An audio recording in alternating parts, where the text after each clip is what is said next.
Distractions, distractions, distractions.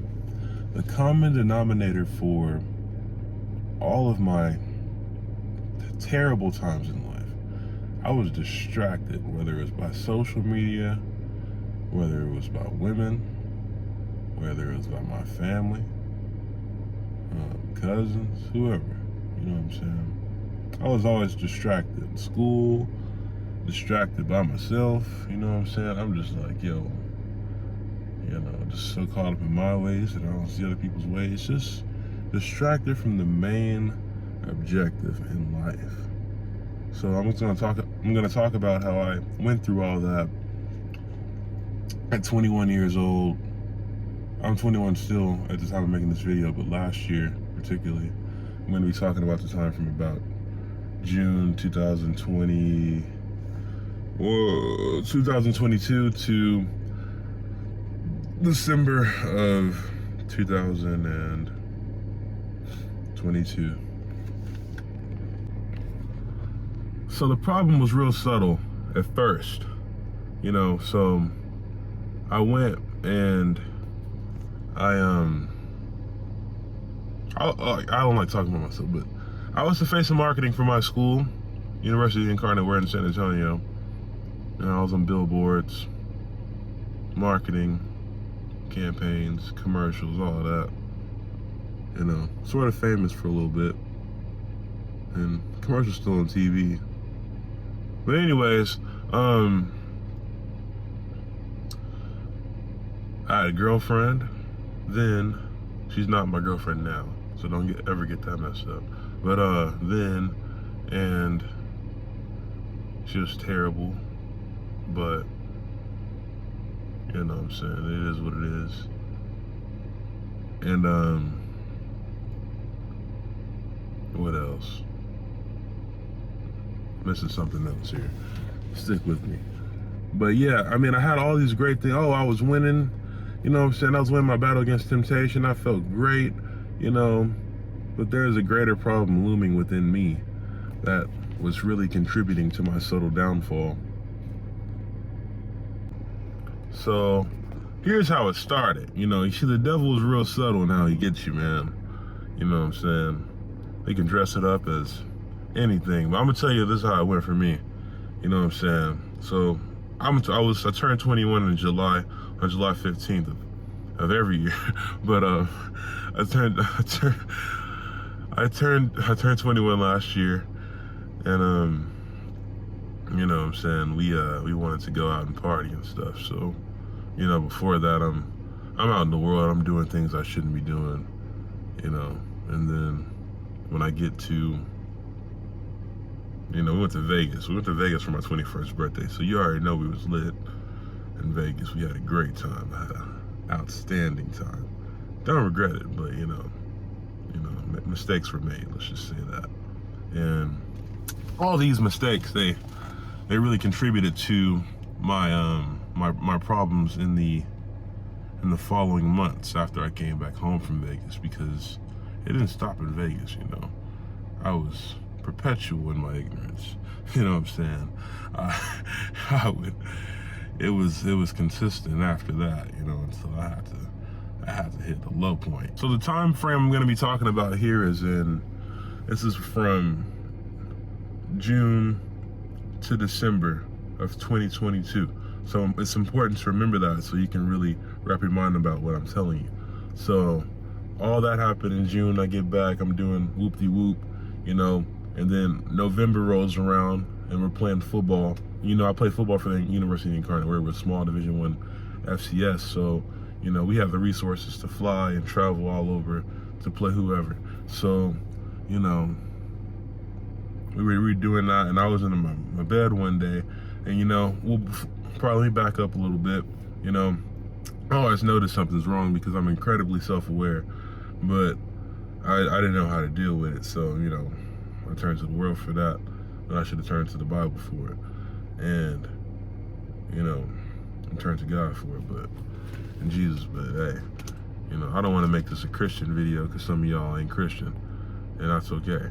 But you know what I'm saying? That's my faith. But anyways, so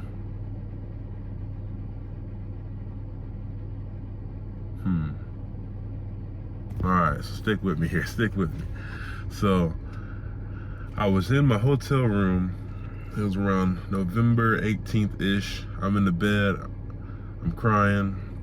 You know, I'm like, damn, this sucks. I don't know what's wrong with me. You know, I'm not even recognizable to myself anymore. You know, I was riddled with anxiety. Any social interaction was just costing me physically and mentally, because I didn't know how to talk. I didn't know how to get out of my head. I didn't know how to eliminate that noise that's in your head that just tells you, you know, you're not good enough when you are good enough. So I didn't know how to do all that. So, you know, I'm turning to God. James 1 says, you know, consider every opportunity. James 1 verses 2 through 3, it says, consider every terrible, you know, obstacle in your life an opportunity for great joy. And I'm like, what does this mean? How am I supposed to look at this and be like, oh, I'm finna move forward? I ain't moving forward. That's, you know, but hey, you know, I'm here now. But anyway, so just check it out. Stick with me here. So I'm like, I'm in the bed, I'm crying. I'm like, what's going on here? And God revealed it to me.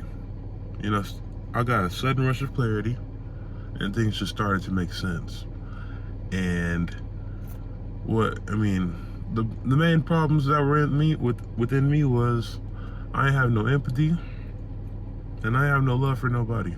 You know what I'm saying? I had love for myself. That just gave me chills, because, you know, it's something that I'm really trying to work on. I'm trying to work on becoming a better empathetic leader. Because throughout my life, you know, I've been just so used to not necessarily trying to be the rough guy or the tough guy, but I've always worn a mask, and I've never really shown my true emotions when, you know, that's the only way that you should live. And yeah, I just wore a mask for a lot of my life, and, you know, imposter syndrome throughout most of my life. And, you know, I feel like a lot of people do that, but, you know, we aren't honest with ourselves, and we need to be honest with ourselves. But yeah, it was brutal. So we're going from the casino life. I'm out there partying and stuff, 21st birthday, to school, doing all this kind of stuff, you know, in the world, just no empathy or love in mind, just doing everything without being very intentional about emotional intelligence. So where am I going? Okay, so look, we are at the hotel room in Nicholas, Louisiana, and after that we moved to December. So I was talking about going to church with my grandfather, and when I got there, you know, I was like, man, because mind you, at this point, I haven't been going to church. I've been using football as an excuse to not go to church, and that wasn't cool with me. But you know, and it brought me farther away from God. But anyways, the name of the sermon that the pastor delivered was The Road from Fear to Faith. And come on now, y'all, hey, my chills up and down my spine. I'm telling you, I was like, ain't no way I came to this church and this pastor's talking about the road from fear to faith. And I'm like, yo, this is insane. Because at that point in my life, I was consumed with fear, you know, consumed with fear of a lot of things. And it was terrible, and it crippled me. And I don't ever want to live like that. So, you know, I don't think anybody should ever want to live like that. But, yeah, it was fear to faith. And I listened to the sermon. I wrote notes in my notebook back here. It's right there. And, you know, I really grew from that. And, you know, it was really clear to me after that service that, along with empathy, a lack of empathy and love for others, that I was, riddled by fear, riddled with fear. And I had almost zero faith in the person that I am, And so about 2 weeks later after that, I had a thought, I'm in my bed meditating on scripture and whatnot and sermons, and I'm like, my pastor at my church told me, Pastor P, he said in one of his sermons, he was like, God will use your enemies, he will use a terrible situation as a stepping stone towards his plan for your life. And